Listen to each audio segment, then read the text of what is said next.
MQM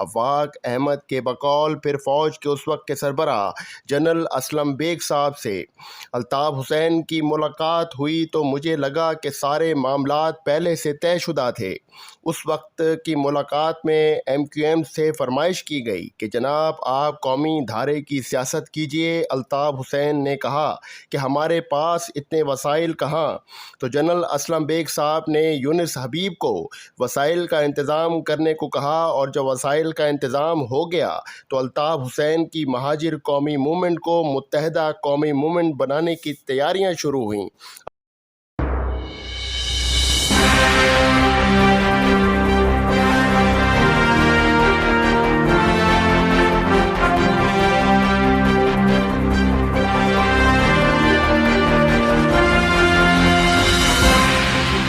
ناظرین، آفاق احمد بتاتے ہیں کہ اس وقت میرا اور عامر خان اس بات پر اختلاف ہوا کہ ہم تو مہاجر سیاست کرنے آئے تھے، اگر آپ قومی دھارے کی سیاست کرنا چاہتے ہیں اور مہاجر لفظ سے دستبردار ہوں گے تو ہم تو پھر نہ یہ سیاست کریں گے اور نہ آپ کا ساتھ دیں گے۔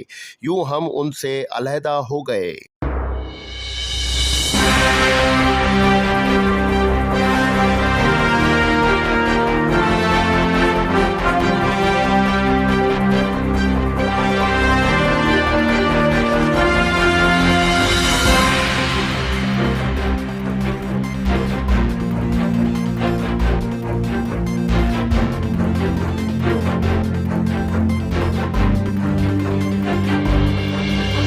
اگر مہاجر صوبے یا نئے صوبے کی ڈیمانڈ یا مطالبہ نہیں آیا ہے تو ہم نے لوگوں کے رد عمل کو روک کے رکھا۔ ناظرین، 80 کی دہائی میں کراچی کی آبادی 80 لاکھ تھی، جن میں 15 لاکھ پشتون تھے۔ ان لوگوں کا کراچی کی ٹرانسپورٹ میں سب سے بڑا حصہ تھا، اس لیے سمجھا گیا کہ لڑکی کو کچلنے والا ڈرائیور پشتون ہے۔ اس سوچ نے ایک عام سے ٹریفک حادثے کو لسانی فساد کا رنگ دے دیا۔ پہلے کراچی کی ٹرانسپورٹ پر حملے ہوئے، بسیں جلائی گئیں، ڈرائیورز کو مارا پیٹا گیا، اور پھر پشتون کی آبادیوں پر حملے شروع ہو گئے۔ یوں ٹریفک حادثہ مہاجر پشتون فساد کی نظر ہو گیا۔ اس آگ پر مزید تیل چند نامعلوم لڑکوں نے یوں ڈالا کہ قریبی پریس سے پشتون کے خلاف ایک نفرت انگیز پمفلیٹ چھپوا کر شہر میں تقسیم کر دیا۔ اس پمفلیٹ نے جلتی پر تیل کا کام کیا۔ 2 دن میں 25 بسز کو جلا دیا گیا، 50 سے 200 تک ہلاکتیں ہوئیں اور سینکڑوں زخمی اس کے علاوہ تھے۔ حالات اتنے خراب ہوئے کہ تعلیمی ادارے بند، امتحانات ملتوی کرنا پڑ گئے۔ امن و امان قائم رکھنے کے لیے شہر کے کچھ حصوں میں کرفیو بھی لگانا پڑا۔ اس واقعے نے کراچی کو لامتناہی بدامنی کی طرف دھکیلا اور ساتھ ہی ایم کیو ایم کو کراچی کی سب سے بڑی سیاسی جماعت بنا دیا۔ مہاجروں کو، جو کراچی کی آبادی کا 60% تھے، انہوں نے ایم کیو ایم کو اپنا محافظ جانا اور ان کے ساتھ جڑ گئے۔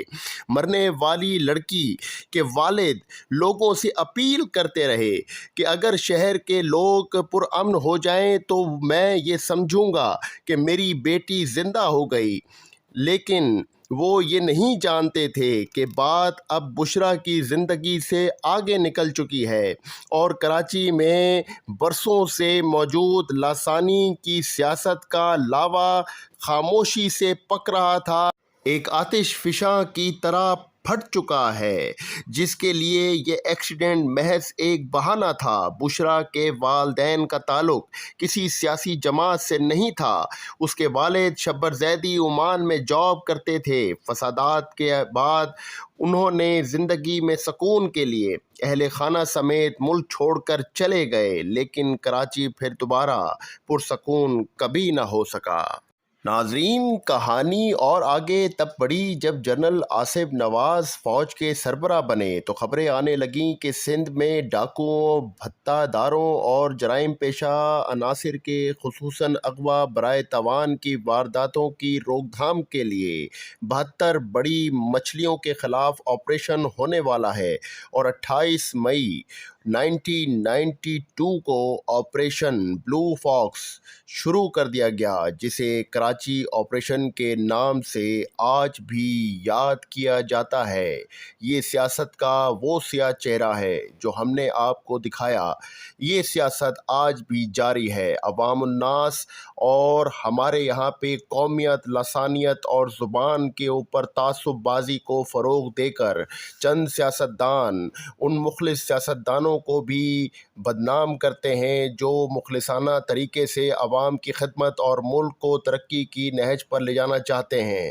میں عوام الناس سے یہ اپیل کرتا ہوں کہ قومیت، لسانیت اور زبانی تعصب اور فرقہ واریت جیسی آگ کو آپ کسی بھی طریقے سے ملوث خاطر نہ لائیں۔ اس قومی دھارے میں جیسے کہ جنرل اسلم بیگ نے ان کو، الطاف حسین کو قومی دھارے کی سیاست کرنے کے لیے کہا، وہ صرف محض ایک دکھاوا نہیں تھا، بلکہ فوج یہ چاہتی ہے کہ پاکستان ترقی کی نہج پر پہنچے، اور اس طرح کی تعصب بازیاں جو کہ سیاسی حربوں کے طور پہ آج بھی پاکستان کے اندر انتشار کا باعث بن رہی ہیں اور ملک کی ترقی میں رکاوٹ ہیں، اس سے بچنے کے لیے ایسے سیاستدانوں کا بائیکاٹ کیا جائے۔ میں یہاں پر مثال کے طور پر اگر عمران خان کی بات کروں تو عمران خان جیسے سیاستدانوں نے، یا بھٹو جیسے سیاستدانوں نے، یا الطاف حسین جیسے سیاستدانوں نے یہاں پر خون ریزیاں کی، اپنے مفادات کے لیے سیاست کی اور لوگوں کو انتشار اور خون ریزی کی دلدل میں پھنسا دیا۔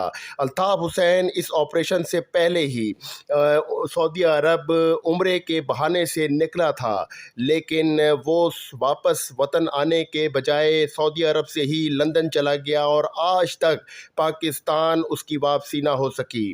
اسی طرح سے اگر آپ یہ دیکھیں کہ جن لوگوں نے عوام الناس کو ایسے گڑھوں میں ڈالا ہے، ان سیاستدانوں نے ملک کی تباہی اور عوام کی نسل کشی کرنے کی کوشش کی ہے، ان سے مطلع کیا جاتا ہے کہ آپ ان عناصر سے بچ کر رہیں اور ان کے شر سے محفوظ رہیں۔ ناظرین، قومی سلامتی کا نعرہ لگانا ہی اس قوم اور ملک کی سب سے بڑی سلامتی کا ضامن ہے۔ ناظرین، اگر ہماری آج کی ویڈیو آپ کو بہت پسند آئی ہو تو کمنٹ سیکشن میں اپنی رائے دینا مت بھولیں۔ اس ویڈیو کو زیادہ سے زیادہ شیئر کریں، لائک کریں اور ہمارے چینل کو سبسکرائب کرنا مت بھولیں۔ اپنا بڑا خیال رکھیے گا، انشاءاللہ پھر ملاقات ہوگی۔ پاکستان زندہ باد، پاک فوج پائندہ باد۔ اللہ حافظ۔ Integrity, and we are all well aware of the ways and means to do it. On behalf of the ranks and files of Pakistan Army, I assure the people of Pakistan that we are always ready and will never hesitate in rendering any and every sacrifice necessary for the defense of our sacred motherland. As proud soldiers of the Pakistan Army, we can neither be intimidated nor overawed by mere superiority in numbers and weapons or equipment, and we firmly anchor our reliance in the promise of Allah, which is kam min fiyatin qalilatin ghalabat fiyatan kaseeratan biiznillah. And the translation reads, how many times it happened that a smaller force vanquished a bigger force by the will of Allah. Pakistan Army Zindabad.